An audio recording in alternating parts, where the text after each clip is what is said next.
மாண்புமிகும் இளைஞர்களை, இனிய நாள் 24/4/2025 வியாழன்.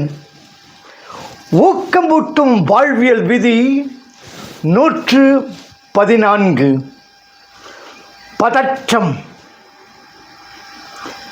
நாம் இன்று பலரும் சகல நேரம் பதற்றத்துடன் இருப்பதை காணலாம்.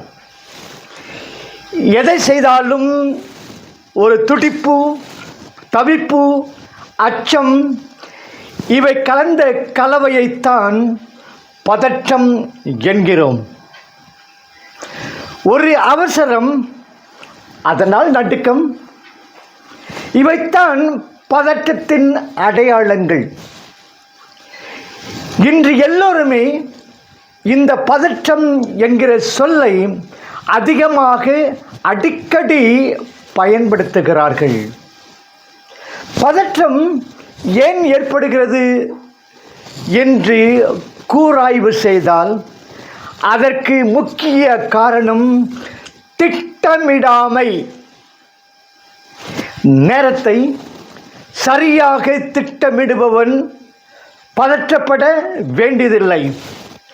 தேர்வு எழுதும்போது கூட நேரத்தை துல்லியமாக திட்டமிடாததால் தான் பதற்றம் அடைவார்கள். சோம்பலும் அஜாக்கிரதையும் அலட்சியமும் தான் திட்டமிடாமைக்கு காரணம். என்ன ஆகிவிடப் போகிறது, பார்த்து கொள்ளலாம் என்கிற மனப்பான்மை அலட்சியத்திற்கு விதை தூவுகிறது என்றால் அப்புறம் பார்த்து கொள்ளலாம், ப்ரோக்ராஸ்டினேஷன் என்ற எண்ணம் சோம்பலுக்கு தூபம் போடுகிறது. நேரத்தை திட்டமிடாதவன் குறுகிய நேரத்தில் நிறைய வேலைகளை செய்யும் கட்டாயத்திற்கு உள்ளாகிறான். அப்போது பயமும் பதற்றமும் ஏற்படுகிறது. பதற்றம் ஏற்படுகிற போது நடுக்கம் உண்டாகிறது. கைகள் நடுங்குகின்றன, நரம்புகள் தந்தி அடிக்கின்றன, பற்கள் படபடக்கின்றன, வாய் குழறுகிறது, எண்ணங்கள் சறுக்குகின்றன, வார்த்தைகள் நொண்டுகின்றன. எல்லாவற்றிலும் தெளிவற்ற தன்மை உண்டாகிறது. பதற்றம் உண்டாகின்ற போது கையாளும் பொருட்கள் கைகளிலிருந்து நழுவுகின்றன. பதற்றம் மறதியை ஏற்படுத்துகின்றது. அவசரத்தில் கையாளும் போது தற்காலிக மறதி, ரீகால் அம்னேசியா ஏற்படுகிறது. நேரத்தை சரி செய்து கொள்ளாதவன் தேர்வு எழுதும்போது ஏற்படும் பதற்றத்தில் பல விடைகளை மறந்து விடுகிறான். பதற்றத்தில் சமைக்கின்ற போது சமையலில் சரியான விகிதத்தில் உப்பு போடக்கூட மறந்து விடுகிறார்கள். பதற்றம் நாம் செய்யும் செயலை நீர்த்து போக செய்கிறது. ஒழுங்குமுறையற்ற வாழ்க்கையை வாழ்பவன் எல்லா செயல்களிலும் பதற்றம் அடைகிறான். நேரம் கழித்து தூங்குகிறான், நேரம் கழித்து விழிக்கிறான், நேரம் கழித்து உண்ணுகிறான். அவன் உண்ணுகிற உணவும் அவனுக்கு ருசிப்பதில்லை. அவன் அருந்துகிற நீரும் அவனை குளிர்விப்பதில்லை. மகிழ்ச்சியோடு அனுப்பாத எதையும் இறைப்பை ஏற்றுக்கொள்ள தயங்குகிறது. இதனால் எல்லா விதமான நோய்களும் ஏற்படுகின்றன. கனநேர அற்ப சந்தோஷத்திற்காக காலமெல்லாம் கஷ்டப்பட வேண்டியதாகி விடுகிறது பலருக்கு. பதற்றத்திற்கு இன்னொரு காரணம் கவன குறைவு, லேக் ஆஃப் கான்சன்ட்ரேஷன். எதிலும் முழுமையாக அக்கறை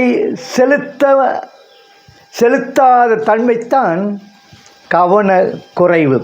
எதிலும் முழுமையாக அக்கறை செலுத்தாத தன்மைத்தான் கவனக்குறைவு.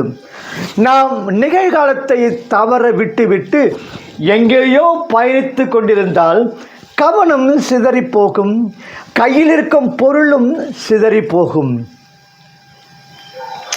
கயிறு மேல் நடப்பவனை நாம் பார்க்கலாம். அவன் வலது பக்கம் சாய்கிற போதெல்லாம் இடது பக்கம் சாய்ந்து தன்னை நேர்படுத்தி கொள்கிறான். அவன் கவனம் சற்று சாய்ந்தாலும் அவன் சாய்ந்து விடுவான். கரும்பை இயந்திரத்திற்குள் கொடுப்பவன் கொஞ்சம் கண்ணயர்ந்தால் அவன் கைகளை இழக்க நேரிடும். பதற்றம் பேராசையினாலும் ஏற்படுகிறது. தன் சக்திக்கு மீறிய பணம், புகழ் தனக்கு வந்து சேர வேண்டும் என்பதற்காக அளவுக்கு மீறிய பொறுப்புகளை சிலர் சுமப்பதனால் அவர்களுக்கு பதற்றம். அவர்கள் எல்லா இடங்களிலும் தாமதமாகவே இருப்பார்கள். மரணத்திற்கு மட்டும் முந்திக்கொள்ள நேரிடும். பதற்றத்தினால் ஏற்படும் இழப்பு சங்கிலி தொடர் போன்றது. அது மறுபடி பதற்றத்தை, பயத்தை, கவலையை ஏற்படுத்தும்.